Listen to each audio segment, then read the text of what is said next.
or potential, and it gets hovered there for a bit, but they are going to switch to the Gnar here. I feel like everyone is playing with the expectations when it comes to Trick's jungle pick. They will last pick jungle. Very rare thing to do on the blue side. Wait and see what he decides. Nidalee a possibility just to be a true support. It's Teemo.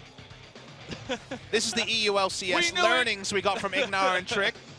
The troll hovers. What's it going to be from the jungle? This was banned away in game 1 of the day. The Zac makes sense in this comp. So some proactive lanes and 2 very strong frontliners, Gnar as well, for the Kog'Maw. So prototypical Kog'Maw draft, but it's going to be not so much lane presence from the jungle, at least in the early game. And all right, the flex pick has been enacted. Probably going to be the Galio mid lane, because that's what Lava's been practicing, and also it works so well with the Kha'Zix, because Kha'Zix and Galio is how KT picked up most of their victories, how BDD and Cuz picked up most of their victories in their no-death games was on this duo, as we're shamelessly mugging for the camera. Your best 2018, it's BBQ. What was the slogan you saw on the chicken earlier? The best quality is the best. So BBQ stands for best of the best quality. That's literally what their name means. All right. Not barbecue, so like you might imagine. I thought it was barbecue. Why would you think that? I was misled. I don't know. It's weird. I don't know. That was a big misstep by me, I guess. But yeah, this is a bit of a throwback by ROX. I like what they're doing here, the Galio. What I'll say is, Ignite Vladimir might do fine against Gnar, but it's not a standard Vladimir counterpick. So for example, Vladimir does run over Gangplank, but Gnar actually was once upon a time seen as a counterpick to Vladimir because of Unsealed Spell, but you can go Ignite, you can have ganks, things can happen, but there's no guarantee that Vladimir runs at the Gnar and just auto wins lane from the start. It's going to be interesting to see how that changes up the lane a little bit. Crazy going to be playing that Gnar. We were talking about the Jace a little bit earlier on because Khan was playing that, but Crazy, another one of those guys that has shown that he can play Jace to a decent level. It's like, you know, Khan is number 1, Hoonie's number 2, and then Crazy's like on his own, kind of in the void by himself. Doesn't really have a rank. The Abyssal Voyage. Bot side, we saw pretty heavy invade, means that Brahms caught up and all alone here, Key. He's going for that plant. Can he make it? A couple more damage would do it. He puts up a shield, and here comes Trick. To force there to be a bit more ability power rather than just pure tank on the Galio. Look at this. There's no warding at all. Easiest flash get for them. They're going to bop 2 heads together. Do they have something extra? They eat up Key. Keep in mind, he does not have his flash from that earlier kill, and he goes down again. This time, they give the kill to Ghost. And things are going so... Yeah, really nice disengage there with the hero's entrance, like you say, from the side of BBQ, respecting that ultimate. It's Tempt. Oh, he loses vision. Lost vision, now it's 2v4. In comes TK from behind with Ghost alongside him, but this kind of looks like a broken up fight. Gets the ultimate down at least, and they pop the passive there onto Zac, but they want a little bit more. They want to get Ghost, but there's the stopwatch. Lava pretty low, as well as Tempt, but look at how much damage. He has his own stopwatch.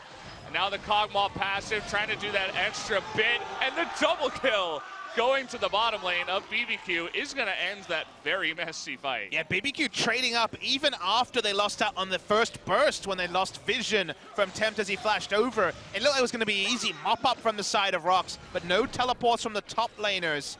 And let's finally see the replay. You see what Tempt wants to do here. Flash ult, but he tries to use E and R because remember, the Malefic Vision's duration increases after you use ultimate, so you get more damage out if you can use E first. But that greed means that he doesn't get the full channel. They're still fighting on the null zone for a while. When we see Sungwon and also Lava come over the wall, you think, okay, they're done. But just like the stopwatch was used earlier by Sungyun, it's still up here. Sungyun's doing no damage, out of auto attack range, even though he has 575 range. Wow.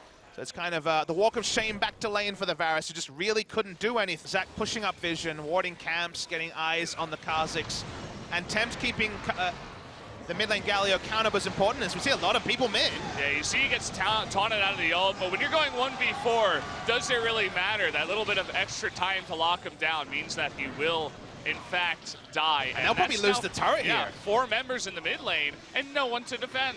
Really nice rotation coming through. Going into mid to gank a Galio when I was saying earlier that you would never expect it. He's really been popping off on this pick.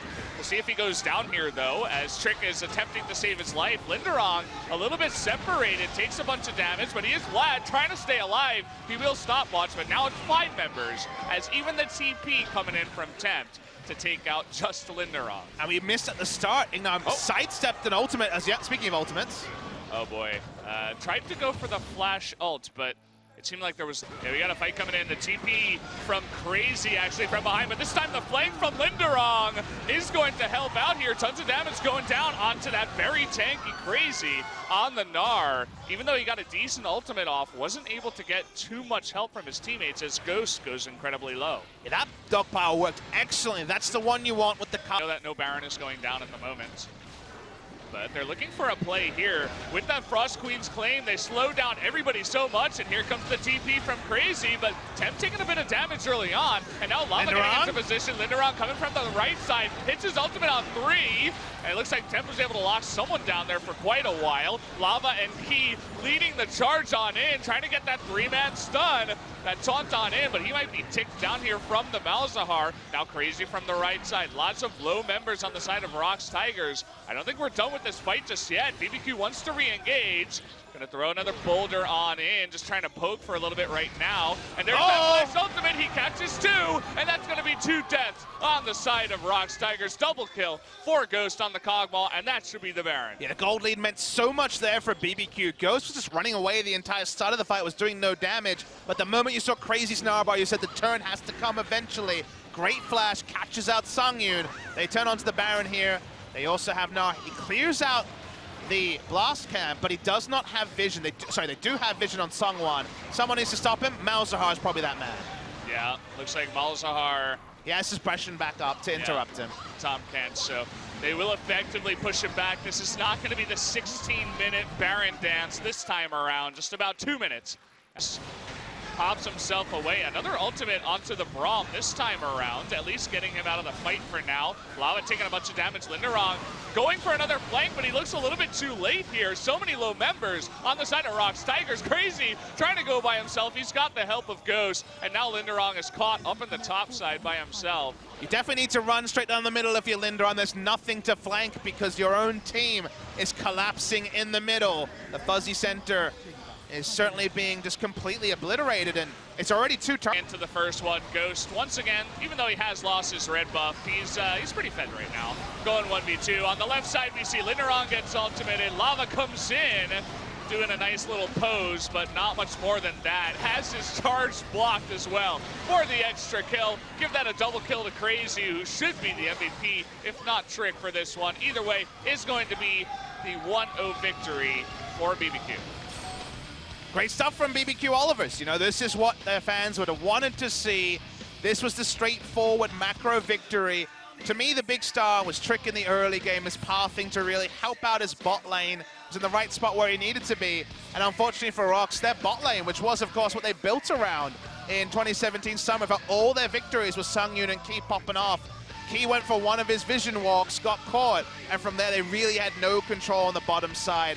The Gnar was running over the top side. Only good news stories for BBQ and for the ROX Tigers. Again, maybe you need to roll on a new lineup. You definitely need a fresh start because game 1 was almost completely bad news for the ROX Tigers. Yeah.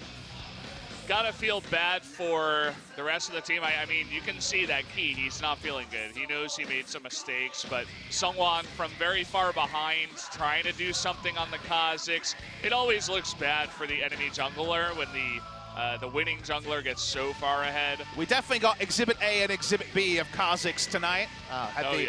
Super fed Kaz on Kazakhs, but behind Kazakhs, especially